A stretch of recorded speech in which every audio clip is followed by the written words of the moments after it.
নিজামেরও বাবায় বলছে সেই দিন বুঝাইয়া,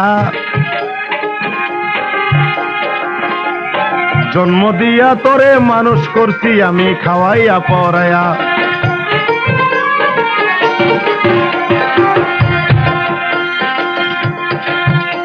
রে খাওয়াইয়া পড়াইয়া তোরে মানুষ করিয়া,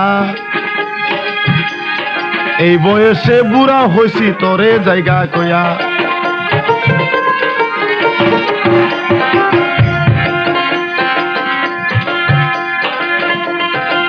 তোর কামাই খাইতে আসা ওরে এই না দুনিয়া,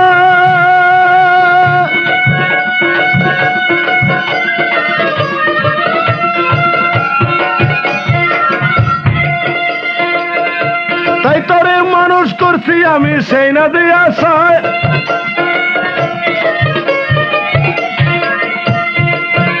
ওরে কামাই করে খাওয়াবি মরে তোরে দেগা কইয়া, ওরে চুরি করো ডাকাতি করো খুন যাও না করিয়া।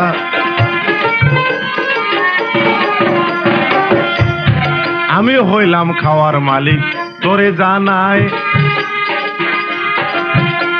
এই পাপের বাগে হব নাই আমি এই না দুনিয়ায়।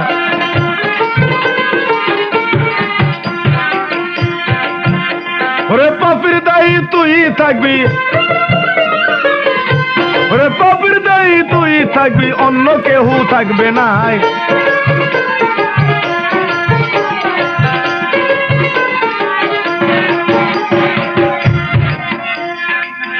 বলতেছে বাবা নিজাম,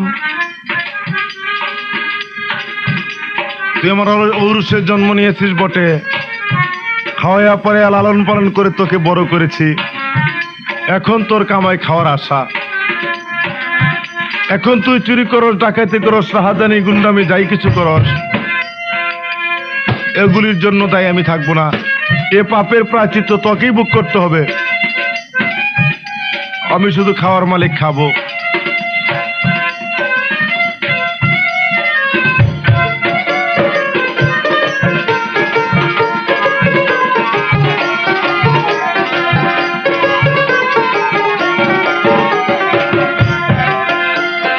এই কথা শুনিয়া নিজাম চোখের পানি ছাড়ে, ওরে ধীরে ধীরে চইলা যায় তার আম্মা জানের ঘরে।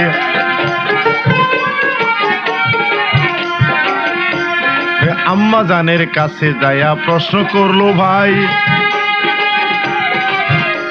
ওরে মা জননী বলতেছে গমি তোরে যে বুঝায়,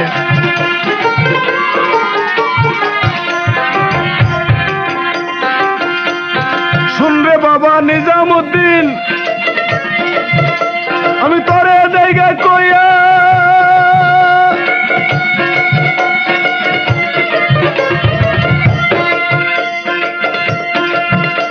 ওরে তোরে করবে দারুণ করছি জগতে থাকিয়া।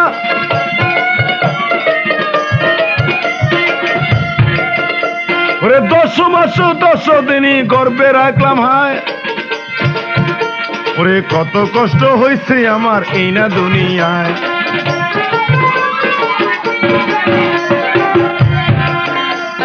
10 মাসে 10 দিন গর্বে রাখিয়া, ওরে শিশুকালে করছি মানুষ তোরে দুগ্ধ দেখাওয়াইয়া।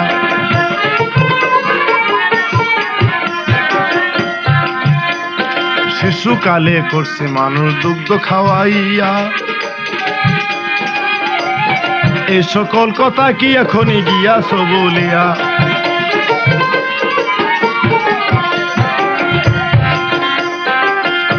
ওরে নিজাম বলছে ও আম্মা জান,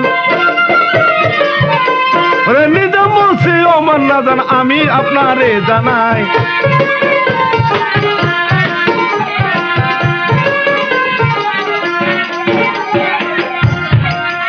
বলতেছে আম্মা জান তাহলে তুমি আমার এই পাপের দায়ী থাকবে না? বলতেছে না 10 মাস 10 দিন তো কুদরে রেখেছি, গর্ভে ধারণ করেছি, প্রসবের জ্বালায় কত বেদনা কত দুঃখ কষ্ট আমি ভোগ করেছি, তোকে আমি লালিত পালিত করে বড় করেছি আমার স্তনের দুধ খাওয়া, তোর উপর আমার আশা, তোর কামাই খাবো আমি। এখন তুই চুরি ডাকাতি রাহাজানি গুন্ডামি যাই কিছু করস, এর জন্য আমি দায়ী থাকবো না, এর জন্য দায়ী থাকবি তুই। আমি শুধু খাওয়ার মালিক, খাবো।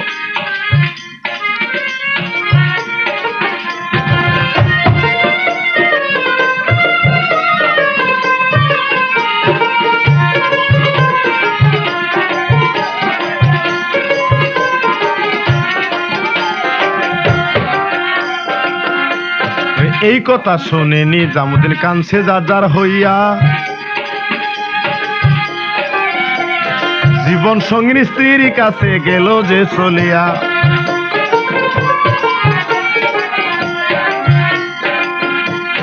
কন্যা সন্তান আছে যারা সবাতে জানায়,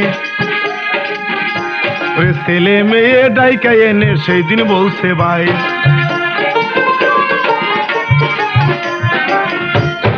একই প্রশ্ন করলো সেদিন, একই প্রশ্ন করলো সেদিন, হাদিসে যা প্রমাণ পায়।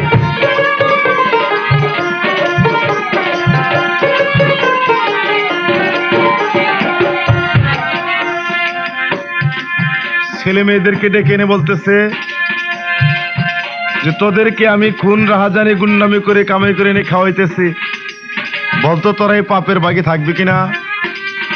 ছেলে এবং মেয়ে বলতেছে আব্বাজান আমাদেরকে জন্ম দিয়েছ, আমরা ছেলে, আমরা বাচ্চা, তাই আমাদেরকে যা কিছু দরকার যা প্রয়োজন তুমি আমাদেরকে কামাই করে এনে খাওয়াবা। তুমি চুরি করো, ডাকাতি করো, যাই কিছু করো, এর জন্য দায়ী থাকবে তুমি, এর জন্য দায়ী আমরা না, আমরা শুধু খাওয়ার বাগি। এই কথা শুনে ওনার স্ত্রীর কাছে চলে গেলেন, যে বলতেছে তুমি তো আমার জীবন সঙ্গিনী, তোমাকে আমার ঘরে তুলে এনেছি, বলো তো তুমি আমার পাপের ভাগী হবে কিনা? স্ত্রী বলতেছে স্বামী আমাকে আপনি এনেছেন আপনার ঘরে তুলে, খাওয়া পড়া যা কিছু প্রয়োজন আমাকে দিবেন, চুরি করেন ডাকাতি করেন খুন করেন এর জন্য আমি দেই না, এর জন্য দেয় আপনি।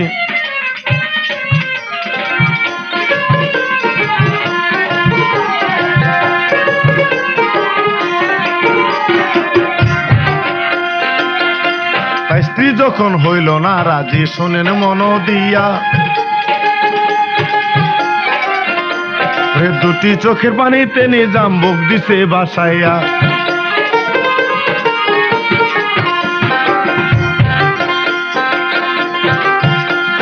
বাড়ি হতে নিজামুদ্দিন ওরে রাস্তা চলে যা,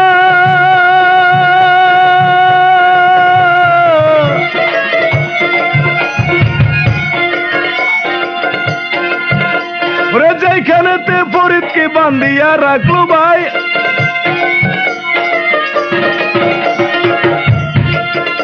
ওরে হাতে পায়ের বন্ধন গুলি ফরিদ খুলিয়া,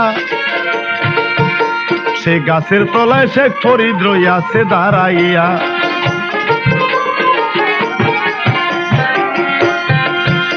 ওরে দাঁড়াইয়া আছে ফরিদ, ওরে দাঁড়াইয়া আছে ফরিদ নিজামেরই আশায়।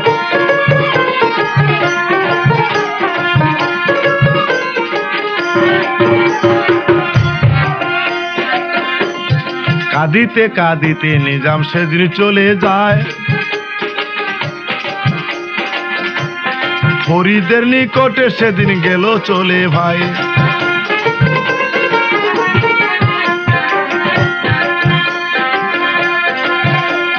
নিজামুদ্দিন ফরিদের কাছে গেল চলিয়া, দেখে ফরিদ গাছের ছায়ায় রইয়াছে দাঁড়াইয়া।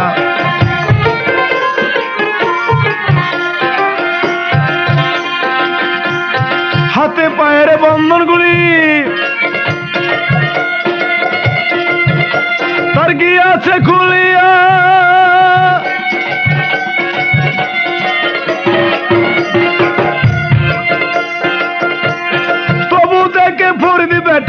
রইয়াছে দাঁড়াইয়া,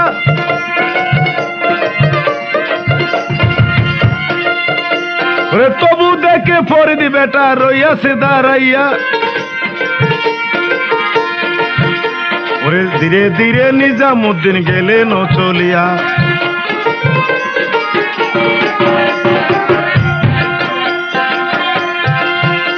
ওরে চোখে নিজামের পানি দেখে জিজ্ঞাসা করিল, ওরে ফরিদেরও কাছে নিজাম বলিতে লাগিল,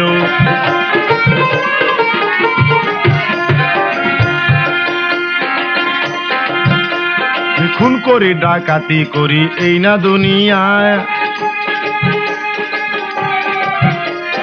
কেউ আপাপের ভাগী হবে না আপনার এ জানায়।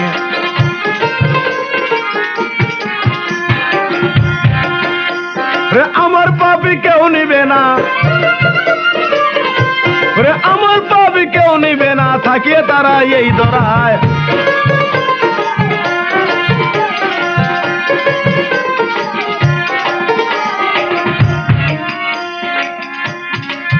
ফরিদ বলতেছে, নিজাম তোমার চোখে পানি কেন? তোমার চোখে কেন পানি?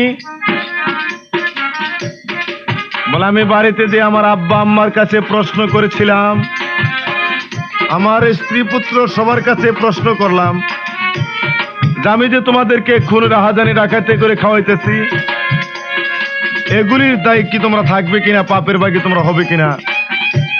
তারা সবাই এক বাক্যে বললো তারা এই পাপের দায়ী তারা থাকবে না, পাকের ভাগী তারা হবে না।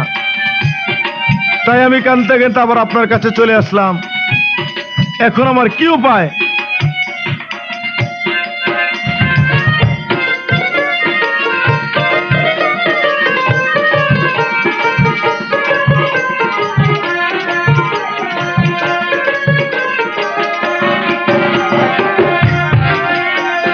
ফরিদ বলছে, ওরে নিজাম তোমারে জানায়, ওরে খুন খারাপি এই জগতে মোটেই ভালো নয়।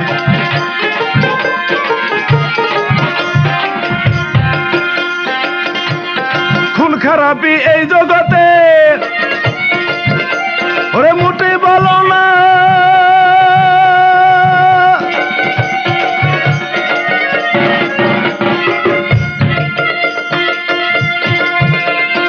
এইগুলি তুমি বর্জন করো, শোনো বর্ণনা।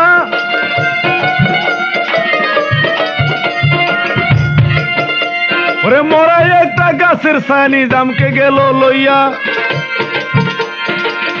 বলে এই গাছের তলাতে নিজাম থাকোছে বসিয়া।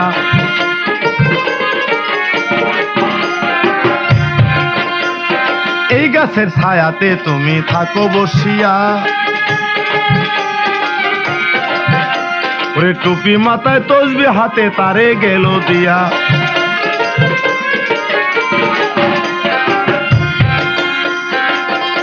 ওরে গাছের ছায়ায় নিজামুদ্দিন, সেদিন গাছের ছায়ায় নিজামুদ্দিন বসিয়া রহিল ভাই।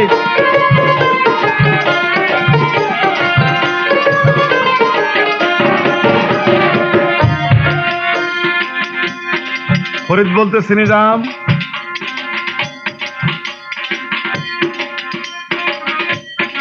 নিজামুদ্দিন তোমার পাপের ভাগী যখন কেউ হবে না, এই যে তো একটা মরা গাছ, এই গাছের ছায়ায় তুমি বসে থাকো। যেদিন দেখবে তোমার এই মরা গাছের ভিতরে পাতা জ্বালাইয়ে ফুল ফুটেছে, সেদিন তুমি মনে করবে তুমি যে পাপ করেছো এই পৃথিবীতে সমস্ত পাপ তোমার মোচন হয়ে গেছে। যে পর্যন্ত এই মরা গাছে ফুল না ফুটবে পর্যন্ত তুমি এই মরা গাছের ছায়ায় বসে থাকবে, এই তসবিহ হাতে নিয়ে আল্লাহর গুণগান করবে।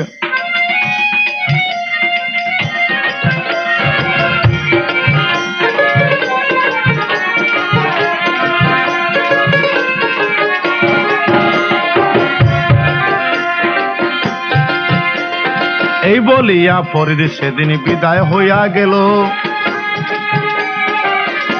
ওরে নিজামুদ্দিন গাছের ছায়ায় বসিয়া বাই রইল।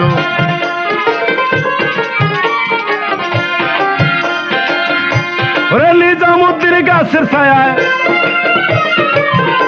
রে নিজামুদ্দিন গাছের ছায়ায় সেদিন বসে রইল ভাই।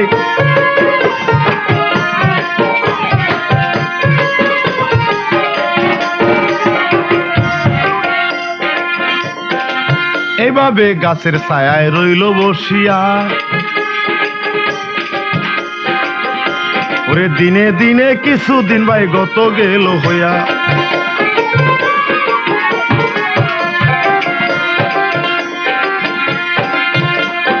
ওই দেশেতে কেমন কাণ্ড সবাতে জানায়। একটা দুষ্ট লোক ছিল ভাই সবাতে জানায়।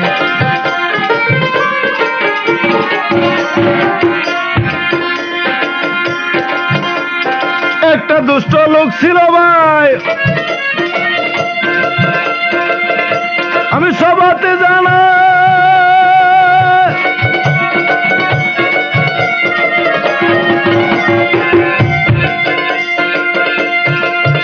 ওরে একটা মেয়ের প্রতি তাহার লোভ হইল ভাই।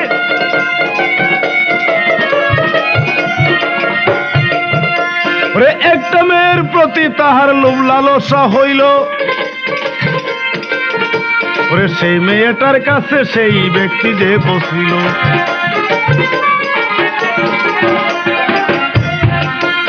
ওরে তাহার ইজ্জত নষ্ট করতে চেষ্টা করলো ভাই। এই জগতে ইজ্জত নষ্ট করতে পারলো না।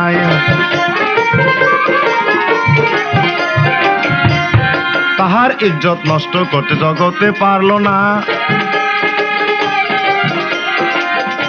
ওরে হঠাৎ করে সেই মেয়েটাই একদিন ভাই গো মৃত্যু হইল কিনা।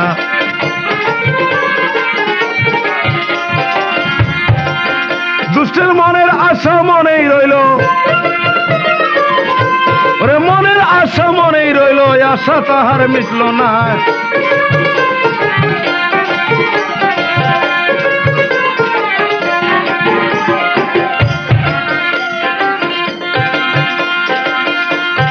মনের আশা মনে রইল, আশা মিটল না। ওরে মাটি দিতে সেই মেয়েটাকে লইয়া হাইরে চলল যখন।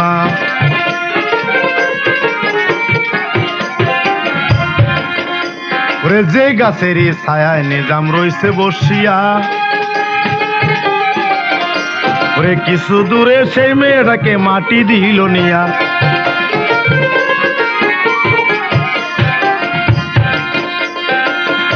ওরে সেই মেয়েকে মাটি দিল,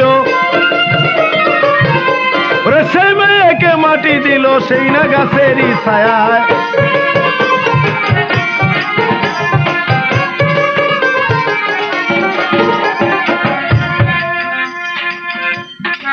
সেই গাছের কিছু দূরে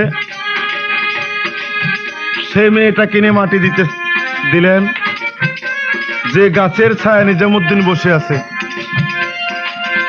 যে দুষ্ট সেই মেয়েটার পিছনে লেগেছিল, জিন্দা থাকতে তার মান ইজ্জতের ক্ষতি করতে পারলো না। উনি মনে মনে চিন্তা করলো, মেয়েটার যখন মৃত্যু হয়েছে, আমি এই মৃত্যু লাশের প্রতি ব্যভিচারী করব এবং তার ইজ্জত লুটে নিব।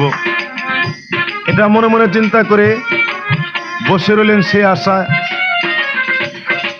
রাত্রি অন্ধকারে মেয়েটাকে মাটি দিয়ে সবাই চলে গেছে। রাত্রি অন্ধকারে সেই দুষ্ট সেই কবরের কাছে চলে গেল। কবরের কাছে চলে দেয়া কবর খনন করে সে মেয়েটার ইজ্জত নষ্ট করবে বলে তার আশা।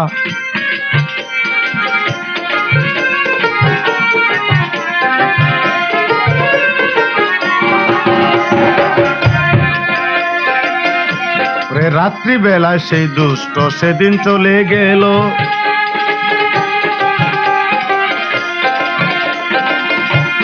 যেখানেতে মেয়েটারে মাটি দিয়াছিল,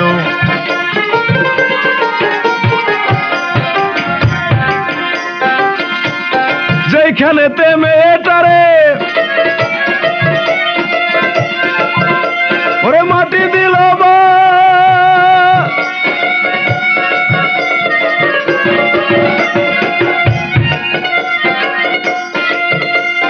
সেইখানেতে সেই দুষ্ট লোক সেদিন চলে যায়।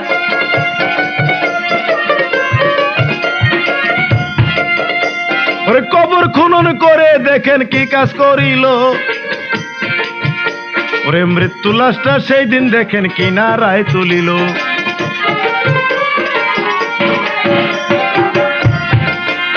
ওরে নিজামুদ্দিন বসা ছিল গাছেরই ছায়ায়। ওরে সমস্ত ঘটনা নিজাম দেখিবারে পায়।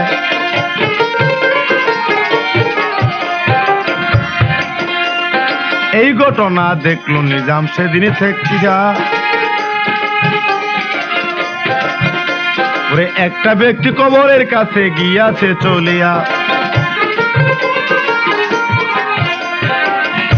ওরে মৃত্যু লাশে তুললো সেই নিজাম দেখলো চাইয়া।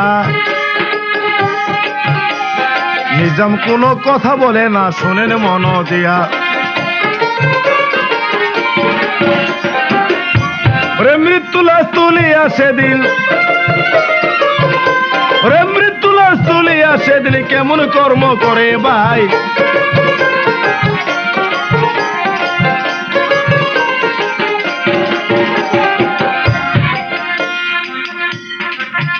মৃত্যু লাশ তুলছে,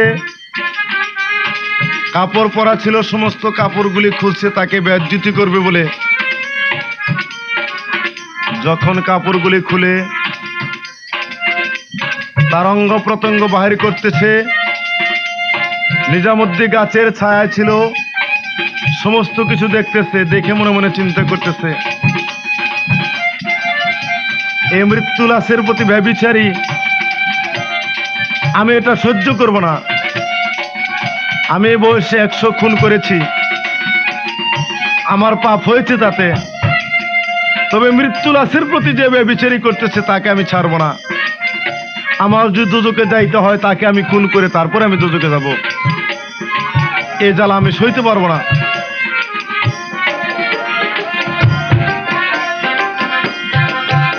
ওরে 100 খুন করেছি আমি থাকিয়া ধরায়। ওরে তাতে যদি দুজকে নেই আমার ওগো মালিক সাহেব।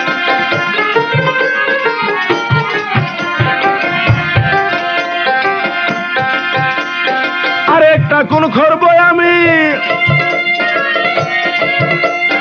জগতে থাকিয়া।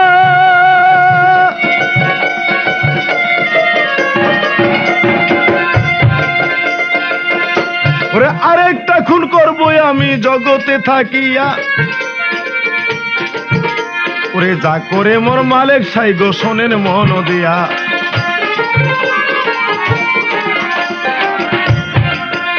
ওরে গাছের ছায়া হইতে নিজাম কি কাজ করিল।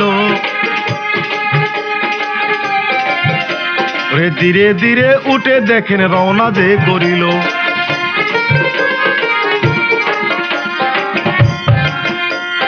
মৃত্যু লাশটার প্রতি যখন ব্যভিচার করতে চায়, ওরে উলঙ্গ করিল, কাপড় দূরে ফেলে দেয়।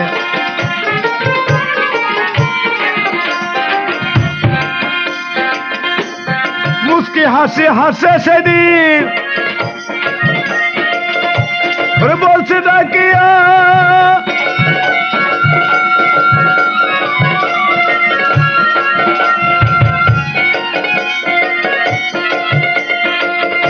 ওরে আজকে তুমি কোথায় যাবা আমারে ছাড়িয়া। ওরে কে তোমারে রক্ষা করবে এই না দুনিয়া। ওরে এই বলিয়া সেই লাশ তার ইজ্জত মারতে চায়।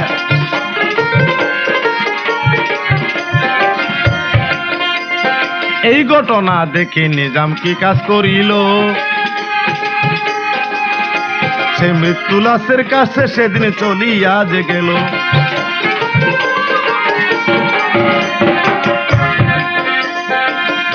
সেই কবরেরও কাছে নিজাম সেই দিন দেখে চাইয়া। ওরে যে কোতালে কবরখানা খনন লয় করিয়া,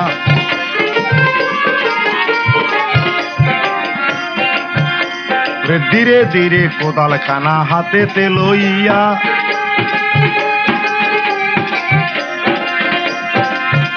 ওরে দুষ্ট লোকের ওরে গারে কোদাল দিল যে বসাইয়া,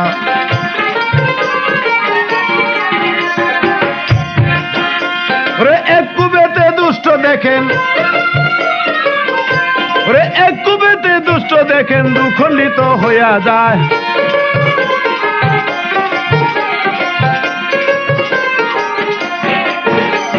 বাউল সামাদ বয়দের গানের ক্যাসেটের জন্য যোগাযোগ করুন। এক কুবেতে দুই খণ্ডিত সেদিনই গেল হইয়া। আলোকসজ্জা, টাঙ্গাইল। ওরে মরা লাশটায় আবার দেখেন কাপড়ও পরাইয়া, মরা লাশটা কাপড় পরায় শোনেন মন দিয়া, ওরে আবার তারে দাপন করলো কবরে নামাইয়া,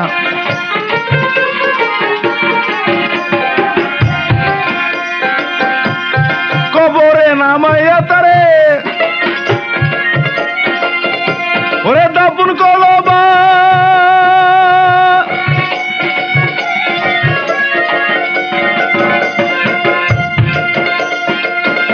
ওরে দাপন করে দেখেন নিজাম আবার ফিরে যায়, ওরে যেই গাছের ছায়ায় নিজাম ছিল বসিয়া, ওরে ধীরে ধীরে সেই গাছের তলায় যাইতেছে তলিয়া, ওরে মরা গাছের ছায়ায় নিজাম বসেছিল ভাই, ওরে আবার নিজাম চলে গেল সেই গাছেরই ছায়ায়, ওরে আল্লাহ লীলা কেউ বুঝে না, ওরে আল্লাহ লীলা কেউ বুঝে না আমি সবাতে জানাই,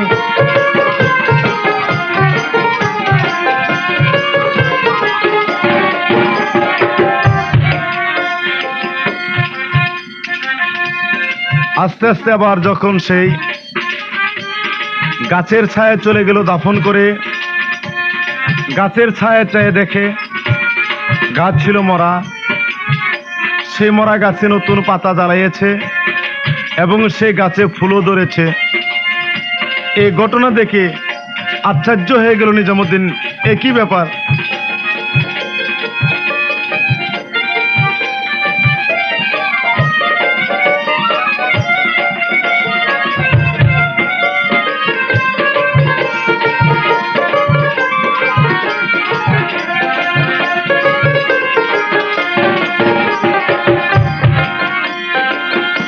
ওরে মরা গাছে ধরছে পাতা নিজাম দেখে চাইয়া, ওরে সেই গাছেতে ফুল ফুটেছে শোনেন মন দিয়া,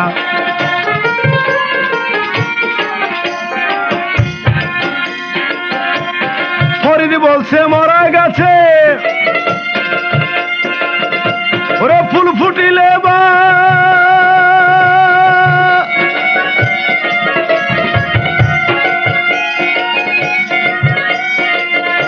ওরে তোমার পাপে মুসর হবে এই না ধরায়,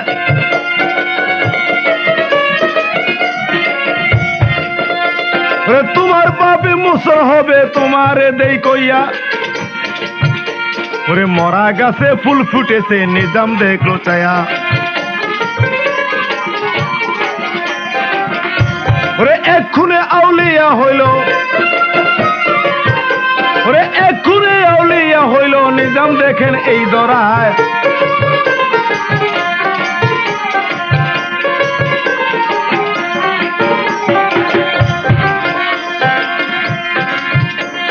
খারাপ কাজ ভাই কেউ কইরো না জগতে থাকিয়া, ওরে হাসরেতে করবে বিচার আপে সাই কিবরিয়া,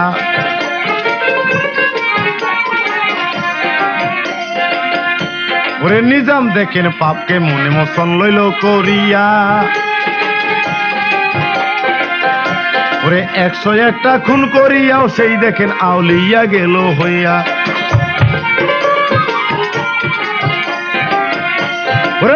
গাছে ফুল ফুটাইলো আরে মরা গাছে ফুল ফুটাইলো নিজামুদ্দিন দুনিয়ায়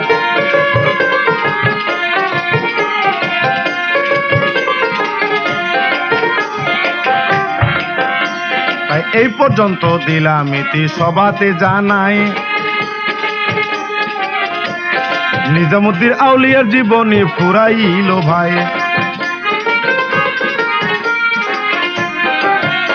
তাই আমি সামাদ হই গুনাহগার সবাতে দেই কইয়া